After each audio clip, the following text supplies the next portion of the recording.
In front of me is the tablet 5G, and today I would like to show you how you can set up screen lock.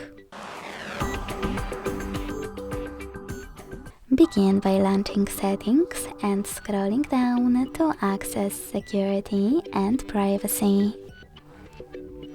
Then scroll down again and tap on Device Unlock. Following that, click on Screen Lock over here and tap on the best one for you to apply: pattern, PIN or password. Then create it.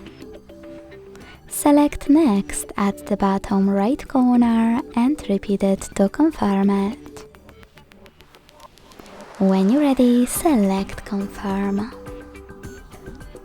Now answer this question by tapping on one of the available options.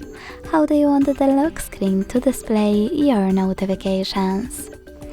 I will go with Show All Notification Content, so when I click, I need to select Done at the bottom right corner.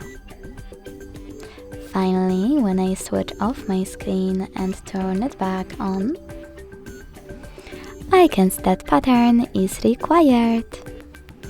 Thanks so much for watching. If you enjoyed this video, leave a like, comment and subscribe. Bye!